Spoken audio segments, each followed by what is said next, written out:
What's up, space engineers? Jones here again from Technique Enterprise to bring you my newest and biggest ship, the NKE Requiem.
So, Requiem is one of the biggest ships I've made so far, and let's go ahead and get into it. The ship in length is actually only about 300 meters long. Let me go double check that GPS points at the right spot, actually. No, it was not for some reason. I guess the ship has moved since last time I've been here. Give me a second to recalculate that.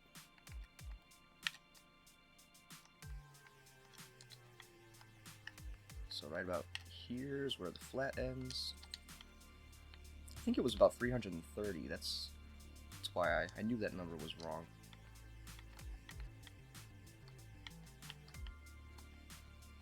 Ah, 340.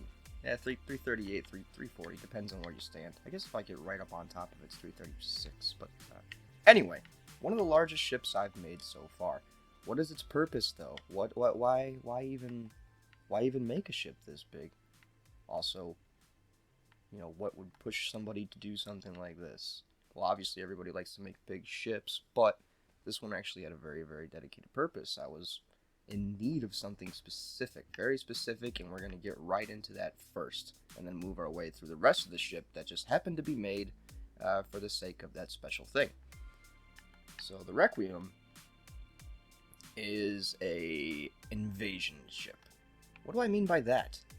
Well, I guess I mean energy low. Thanks, Karen. What I mean by that is this is, well, more or less a drop ship for heavier equipment.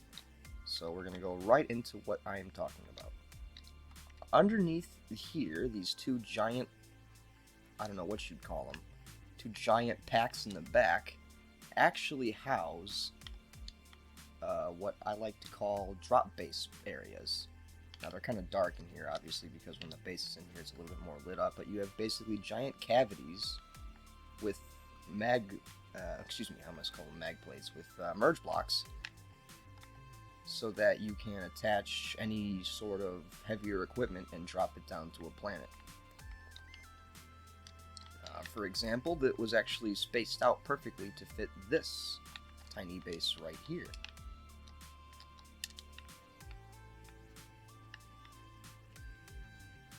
Basically what I can do is I can come into here,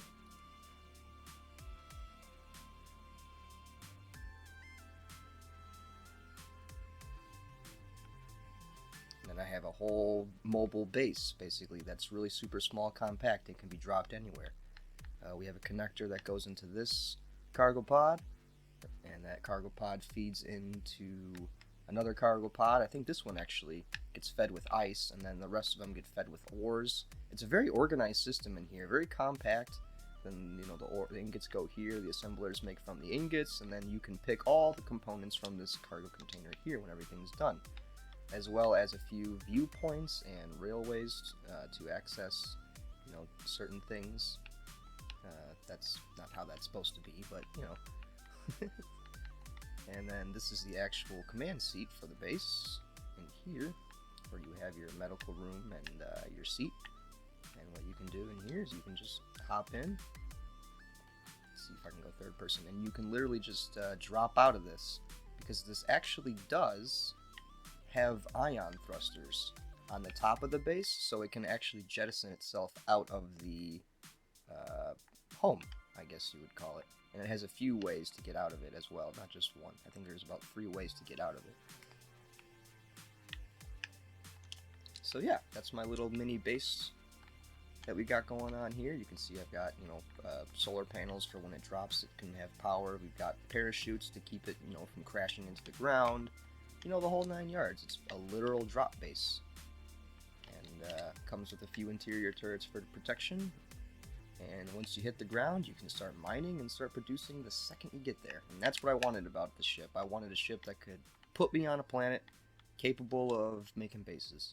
And that's what we have here. So, as you notice, we have some fuel storage hanging out here in the middle of fucking open everywhere. So, you know, that's going to be fun to get shot at. But like I said, it's not really a dedicated battleship. It's more of supposed to hover over a planet and be like a space station, really. And drop planets. I mean... drop planets onto planets. Yeah, we're dropping planets over here. No, drop bases onto planets. However, that doesn't mean it can't do anything else, and we're going to go ahead and look at what I'm talking about here. Try to keep this video as compact as possible, but I do want to show you every little bit of the ship. So here we go. We have this little walkway here with the new tunnel blocks with the windows that take us into a locked door here, actually. This is supposed to be locked so that anybody who happens to hydroman their way in here gets to this point and has to, like, grind this down to a point. And I will show you where that goes here in a second. I'm actually going to cut the video.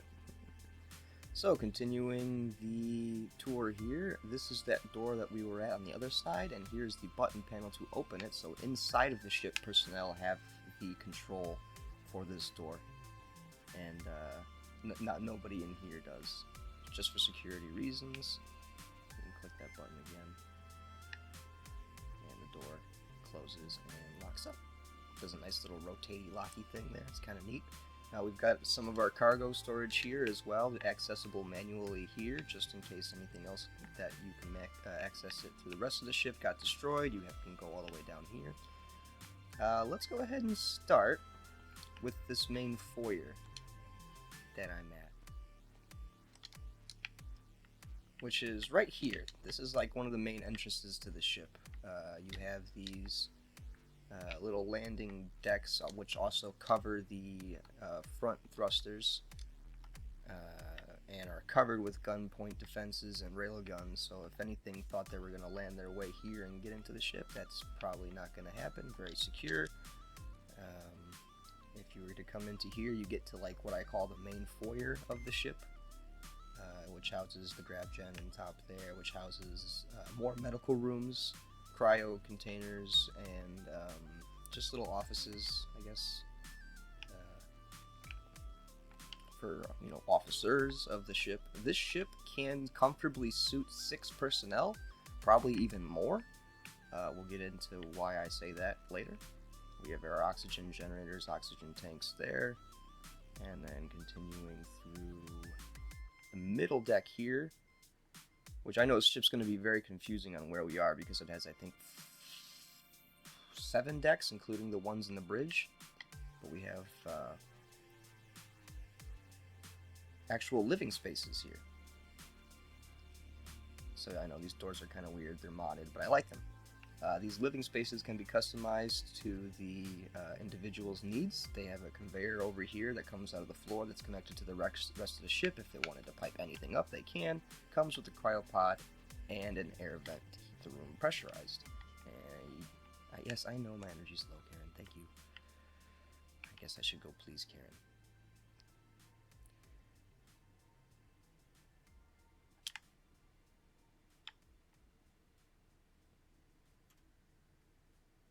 Anyway, continuing the tour, we basically have those rooms set up 3 on each side. So we have 6 of them, and that's why I'm saying that, you know, you could probably house 6 people in this comfortably. But if you looked at this next room, you might think that this could house a lot more. Here we have like our grand mess hall, I guess you could call it, where the crew and everything would be eating and such. Got the kitchens on the right and the left here, and more seats up here in the front. This right here, this where you might see these the staircase or whatever, that's actually the top hangar door, the modded hangar doors, which I really like those. But it allows the top to open up by like a 10 by 10 wide opening. You can fit dang near anything in there. It's really nice. All right. Moving our way back through the ship, we're going to go ahead and end up at the main foyer again, and I think we're going to go down first. I like to go down first. You guys like to go down? Let's go down. Get down! Right, so obviously we know where we are now. Right down there is the way to the base's drop hangars, I guess you could call them. And here would be the way to the internal command center of the ship, which kind of links up to everything else as well. So this is the more guarded control seat that you would use, which is connected to a conveyor underneath this. So inside we have oxygen and warmth, as you can see down there in the bottom, and we can control the entire ship from here as well. This is, like I said, the internal control seat. And then these just are emergency ways to go into the hangar, if you wanted to do that. Or actually, no, not the hangar. These are emergency ways into the drop pod level. Look, I don't even know my own ship. It's that big. I'm sorry, guys. Alright. Anyway, this is the drop pod level. What we have here is 6 tubes that are specifically meant for larger munitions. Maybe you want to dock a fighter in here. You can literally dock anything that you can connect up to right here. And you can remove the floor if you need to make it bigger, but you basically have a 5x5 opening down here to shoot anything down, and you have 6 of those on each side. They are numbered as well, so you know which tube you're in. And yeah, I thought that was pretty cool. I know they're empty right now, but use your imagination. Missiles, fighters, emergency drop pods, whatever you want. Whatever you can think. And so that kind of leads us into another main area of the ship, which is the hangar, which is a double-staged hangar. What do I mean by that? What I mean by that is the bottom here is completely flat and pretty big and open, as you can see. It's very big, open, and kind of dark.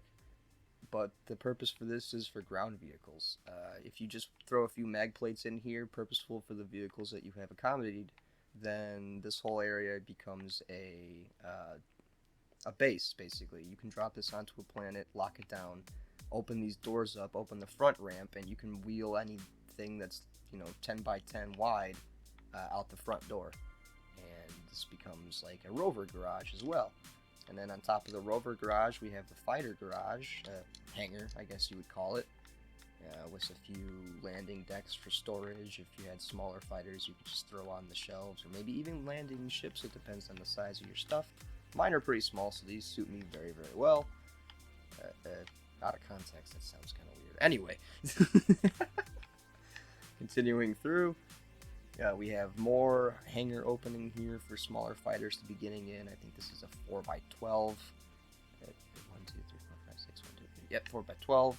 On each side, we have some super welders here to, if your ship was damaged, had a projector on it, but still flyable, you can fly up to these, rotate around, and get yourself ship welded back up and everything. These doors go right back to the command center. I'm not going to go all the way. Well, actually, I will go all the way through. Some of these doors are also on a timer block to close automatically, so that's why they keep closing on me. It's not too much lag, it's literally just the fact that they're on timer blocks to keep them closed for airtight purposes, because this whole ship has so many doors. If I didn't do that, they'd be left open, and yeah. So the command center also links down to the drop pods here, as you can see. There's just more than one way to get to them in case something got damaged. There's always a good reason to have more than one way to get to a different place. Down here we have the engineering section of the ship. We have our batteries, and then behind these jump drives are even more batteries, but these are the jump drives for the ship, as well as the assembler and reactor core for the ship. And then we also have a few refineries tucked away in the walls here, so this does act as an operational base. This is a timer block for the doors, by the way. Got some cargo storage in here, more cargo storage. Down here we have hydrogen tank storage. You can shut this door off to keep this basically excluded and separated from the rest of the ship, so that if one of these tanks did explode, it wouldn't really cause too much air leakage in the rest of the ship. But I believe this door brings you back into the hangar as well. Yep, and we are back in the ground hangar. So you will kind of get lost in this ship, but the good news is everything in the ship does kind of lead back to itself. You'll find a place that you're familiar with really quickly and be able to find, where you need to go to get to where you need to go.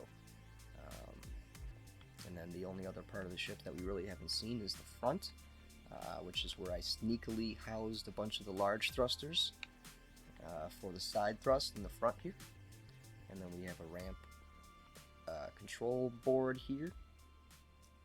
It's got mag locks and then hinges just to release them. We'll go ahead and click them. I believe it was connected. Yep, there we go.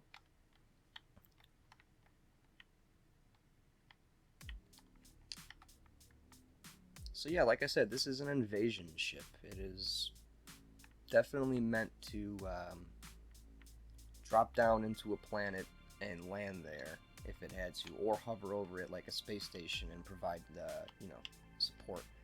Underneath you can see giant landing pads with the mag plates to support it, and then we have those drop tubes here with their hangar doors underneath. Not too many guns. The only real guns down here are right here, because I really didn't want to fit anything in this small crack right here when the ship was landed, so the only guns in the bottom are right there next to the external fuel intake, which is on a piston, in case it had to be extended out, which it probably does have to be extended out to actually get to the nozzle. Here are the bottom thrusters, all compacted up right there, which I think holds it up to about 40 million kilograms in atmosphere. So if you're curious if this thing does land on planet, it does. Those are modded electro-hydro-plasma thrusters, EHPs, on the Xbox. And remember, I am on Xbox. And the ship is so big that it actually does disappear. And that is the issue with this ship. That is the issue with any big ship, is that they're so big that even on a public server, if you get too far away from them, and as you see, that wasn't too far, that may have been only 100 meters, the ship completely de-streams and dephases from my view. And it's not so much a problem for the person driving the ship as it is for the person trying to fight the ship, because it just becomes a giant invisible weapon slinging device that really isn't that fun to fight.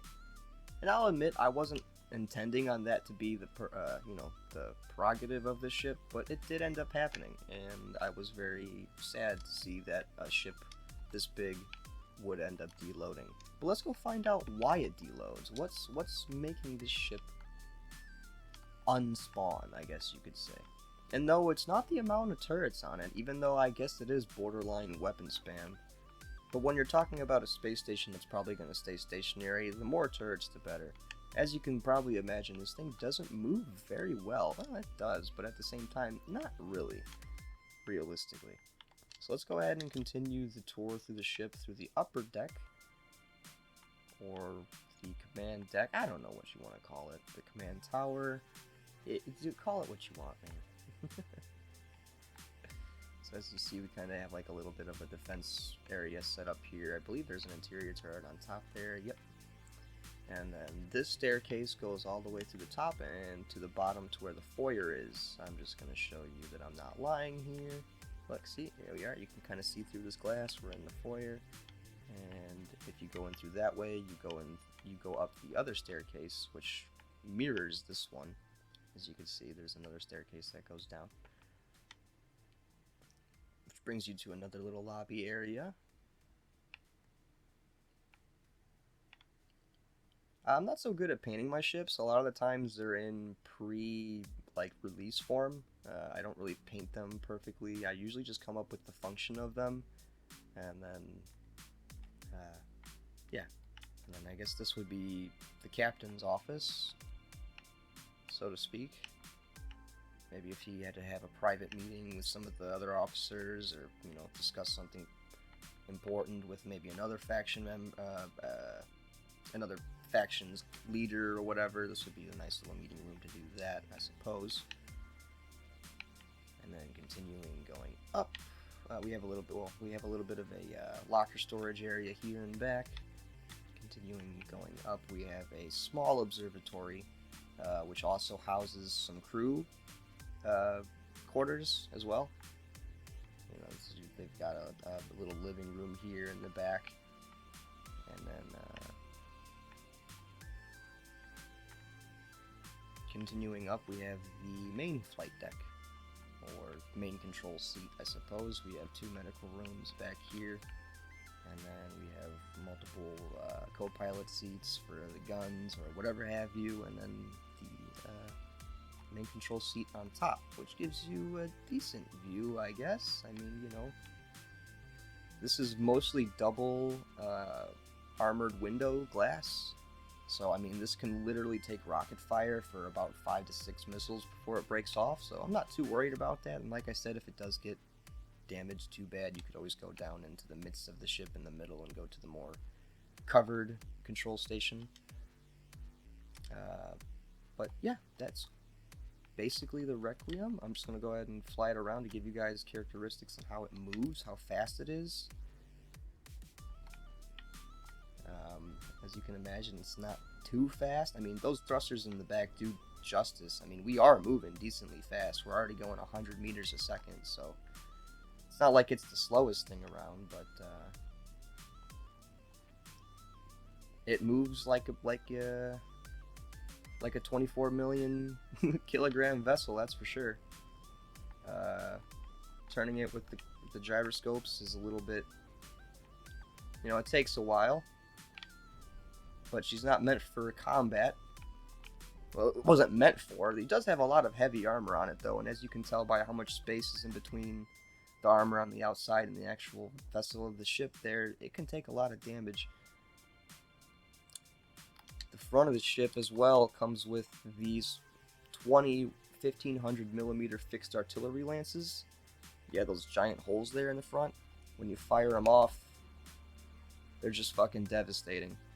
They're absolutely devastating. It's like a musket fire from a spaceship. It really does damage.